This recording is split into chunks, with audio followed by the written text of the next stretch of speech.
এখন বাজে রাত 10টা। আর এই যে আমি, মিঠি আর সুমিত আমরা বেরিয়ে গিয়েছিলাম ঠাকুর দেখতে। তাও অনেক বছর পর আমরা এত রাত্রে বেরোলাম। আর দিনটা ছিল অষ্টমীর দিন রাত। মিঠি হওয়ার আগে কয়েক বছর আমরা একটু রাত করে ঠাকুর দেখেছিলাম ঠিকই, কিন্তু মিঠি হওয়ার পর কিন্তু আর সেই সুযোগটা হয়নি।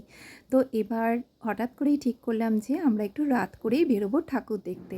আর যেহেতু আয়ুষ ছিল না বাড়িতে, তো আমরা তিনজনেই বেরিয়ে গেছিলাম।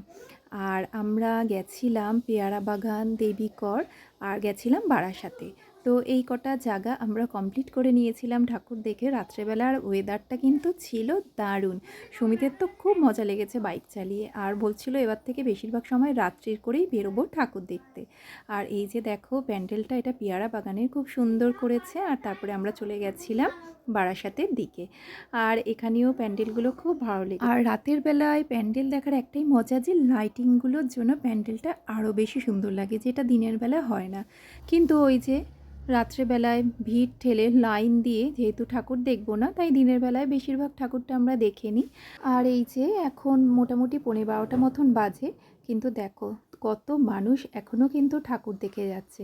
হ্যাঁ, সন্ধেবেলার মতন হয়তো ভিড়টা নেই, তবুও কিন্তু মানুষ ঠাকুর দেখছে। তো যাই হোক, আমরা ফাঁকায় ফাঁকায় খুব ভালো ঠাকুর দেখেছিলাম। আর এইখানে থিমটা ছিল শৈশব, কীভাবে এখনই শৈশব, মোবাইল, টিভি সব কিছুতে নষ্ট হয়ে যাচ্ছে। তো সেটার উপর একটা থিম ছিল এখানে, খুব ভালো ছিল থিমটা। আর এই যে এইখানে দেখো, এখানে লাইটিংটা খুব সুন্দর ছিল। তো যাই হোক, আমরা খুব ভালোভাবে তো ঠাকুর দেখলাম। আর এইখানে যখন আমরা এসেছিলাম, তো প্রত্যেকটা প্যান্ডেলেই এখন মেলা বসে, আর এখানেও বসেছিল। আর এই যে আমার মিঠি পেয়ে গেছে ওর পছন্দ মতন খেলা। আর মিঠি এরকম উঁচুতে উঠতে না খুব পছন্দ করে, বাড়িতে গেট ধরে ধরে ওপরে উঠে যায়।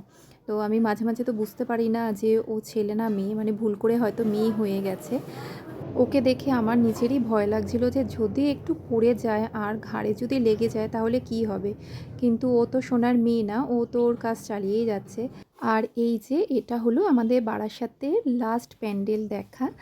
আর এই প্যান্ডেলটা মানে আমার বেস্ট লেগেছে বারাসাতের প্যান্ডেলের মধ্যে। অপূর্ব করেছে এটা। তারপর ঠাকুর দেখার পর আমরা খাওয়া দাওয়া করেছিলাম, তো আর সেটার ভিডিও করা হয়নি, অনেক রাতও হয়ে গেছিলো। আর তারপরে আমরা বেরিয়ে এসেছিলাম, তখন মোটামুটি বাজে 1:45 মতন। আর এই যে দেখো আমরা এবার বাড়ির দিকে ফিরে আসি। আর রাস্তাটা একটু ফাঁকা হয়ে গেছিলো, কিন্তু একদমই ফাঁকা ছিল না। অষ্টমীটা এবার খুব ভালো কাটলো। তো ভিডিওটা এই পর্যন্ত, টাটা।